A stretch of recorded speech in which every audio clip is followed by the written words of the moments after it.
This is the Depth Mystic Community Podcast, episode 41.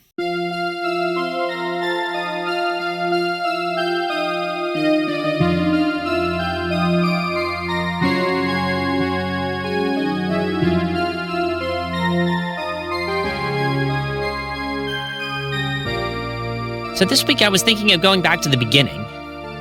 We're going to ask, what is Depth Mysticism? I mean, it's a weekly podcast devoted to Depth Mysticism. But what is it? As always, we have our featured guest, Jungian depth mystic Zach Tolan himself, to help us answer the question. Hello. We're going back to the beginning. What is depth mysticism? Well, officially, it's a term that I coined because I found myself in a unique situation for which I wanted a label. And no ordinary label would suffice. Okay, and why is that? As most listeners will know by now, my life is basically the road less traveled, or more accurately, the road never traveled. When I was 20 years old, after having gone through an ego death, I found myself in a void, and then a circle appeared in the void, and I passed through the circle and into a white light.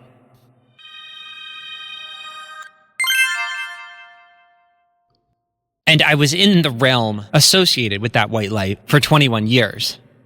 Now, in normal society, there's no comparison for this. No one can say, oh, that's a such and such thing. There might be a few people in the New Age community that have some terminology that can describe this experience. But generally speaking, it's impossible to compare it to very much else in the world. Now, as I've said before, I know Paul of Tarsus on the road to Damascus was blinded, presumably by a bright light, for 3 days, during which time he received his calling to be the Apostle Paul. And so being blinded for a period of time and then coming back and having a mission does have some precedent. But being blinded for 21 years, and I wasn't really blinded, I was just psychologically blinded in a certain way. But to have that happen for 21 years, the closest thing I could find in society to describing that in normal societal language is a mystic experience. But in those 21 years, I also discovered that the most important companion that I had, who had also ventured into that realm, was Carl Jung and a number of his associates. Now, Carl Jung's psychology is called depth psychology. Sometimes they don't just want to call it Jungian, they want another name for it. And so it's often called depth psychology. And since I've had a mystical experience, and Jungian psychology is the primary philosophical instrument by which what I experienced can be mapped onto known realms, I coined the phrase depth mystic to describe myself. Okay, but does that mean you think of yourself as the only depth mystic? No, there's a couple other influences, most of whom are in the orbit of Carl Jung, who I also call depth mystics. Now, several of my major influences aren't technically mystics because they have some other title that works better for them. Joseph Campbell, for example, was a professor and a comparative mythologist. And so he could avoid having to call himself a mystic. And I don't even know if he would say he had profound mystical experiences himself. He just found the truth of the subject matter by different means. Now, Carl Jung himself easily fits into several different categories, namely medical doctor, scientist, scholar, and mystic. He fits equally into all four of those categories. And the Jungian analysts Edward F. Edinger and Marie-Louise von Franz. Both are best described as prominent Jungian analysts. Like, Edinger was a medical doctor first, and Marie-Louise von Franz was a scholar first. And we don't normally call them mystics, although they're still nonetheless teachers of mine. But there are two people who are, for me, more accurately described primarily as mystics than as anything else. And they are Peter Kingsley and Robert A. Johnson.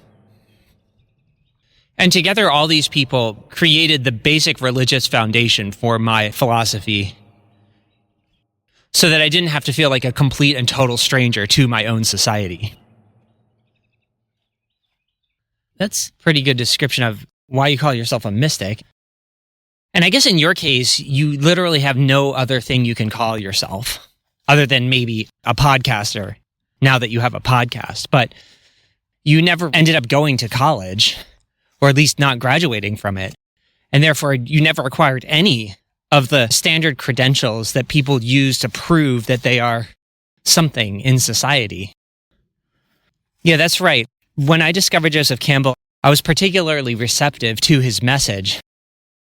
And at the same time, there were no programs that I could find that I felt comfortable latching onto so that I could get something like a foothold in society. 21 years after the initial white light experience, when I was 41, and I finally came back, and it was finally time to start integrating myself with society, I have nothing to call myself.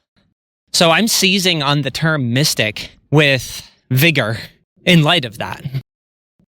Yeah, you are probably the most extreme case I've ever seen of somebody who has a genuine philosophical insight to whom it was so important that you were willing to give up everything in order to keep a hold of it. And you were able to find no compromises at all with society. You weren't able to also get along somehow in society. As we've covered in previous episodes, you call yourself Alpha and Omega. At least according to you, your consciousness is at the forefront of human consciousness, at least in the zones that we specialize in. And yet your social status is admittedly Omega. It is as low as it can be without being a criminal. So it actually makes sense what you're saying. And I suppose we're at a point in the podcast where we do feel rather comfortable having covered all of the basic depth mystical material. Certainly there are thousands of additional nooks and crannies we could dive into. And maybe we'll start doing that. Like every week we'll arbitrarily pick some nook or cranny of the depth mystical corpus and then talk about that. And maybe that's what we'll do, because the excitement of the initial burst of energy, what do you think? Well, yeah, I think it's subsided a little. But having a ministry and having a weekly opportunity to give voice to my religious beliefs and philosophy remains essential. That might work. So let's ask a question. Who is Robert A. Johnson? The best way to get to know Robert A. Johnson is to read his autobiography, which is called Balancing Heaven and Earth. I discovered that autobiography in a bookstore which no longer exists, as I did another critical Jungian. So how much more important is it that somebody's talking about this stuff, since the places where you can discover these people don't even exist? But he met Carl Jung when he was 26 years old. And Carl Jung took a special interest in one of Robert A. Johnson's dreams, because it symbolized that he was an old soul, like a very important type of person that was going to need a little bit of coaching from someone as important as Carl Jung. Maybe Robert A. Johnson's best book besides Balancing Heaven and Earth is called Transformation. And he talks about how there's 3 different levels of masculine consciousness two-dimensional, three-dimensional, and four-dimensional. And these levels are perfectly characterized in different works of fiction. Two-dimensional consciousness is perfectly characterized by Don Quixote, by Miguel de Cervantes. Three-dimensional consciousness is perfectly characterized by Hamlet. And four-dimensional consciousness is perfectly characterized by Goethe's Faust, which has two parts in it, part 1 and part 2. And that is suitable to the complexity of four-dimensional consciousness. But basically, what makes a depth mystic? One way you could argue it, it's somebody who begins acquiring four-dimensional consciousness in their early years. And that's the key thing I share with Robert A. Johnson. His four-dimensional consciousness began when he was in his mid-20s. And my four-dimensional consciousness began even earlier than that when I discovered Joseph Campbell. And it's kind of like a huge burden.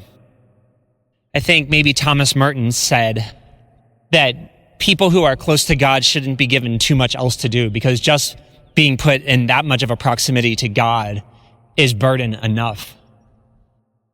And that aptly describes what it's like to have a four-dimensional consciousness. Now that I'm almost 50, I'm actually relaxing a little bit. The burden is lightening up, and I'm able to give myself more to do now. But it's a really important concept because it's another way of describing what it means to be a depth mystic. It means to tap into like the most profound things that Carl Jung was talking about, but to do it at a very early age. But Robert A. Johnson has many other books. His first famous book was called We, Understanding the Psychology of Romantic Love, where he talks about Tristan and Iseult, the romance from the Middle Ages, which is a really powerful story that really does encapsulate the nature of what romantic love has become for Western civilization. And then he wrote a book called He, which is about masculine psychology, and he follows Percival, another medieval tale, a critical story about the pursuit of the Holy Grail. Then he had a book called She, which is about feminine psychology. Now, of course, it's a man writing about feminine psychology. He does a serviceable job, but a lot of the things women are going to need are probably going to be written by women. But he has a lot of other books, like one called Inner Work, where he talks about how to pay attention to your dreams, how to participate in Jung's style of psychoanalysis for yourself. Another book called Inner Gold, which is one of his last books, which is Understanding Psychological Projection. Here's another one, Owning Your Own Shadow. Shadow work has become more popular, acknowledging that you have a shadow and trying to figure out what's going on with it is more popular than it was a long time ago, but this book came out, when it wasn't as popular. And it's a really good book about the archetype of the shadow and how to deal with it. There's another one called Ecstasy, talking about the psychology of addiction and how in modern times we don't really have ritualized outlets that purge us truly of our need for ecstasy. Although we do have things like psychedelic culture and raves. Actually, the people who do psychedelics are often making up for that need because we don't actually have a common way of purging our need. So that book's called Ecstasy. There's one called Femininity Lost and Regained.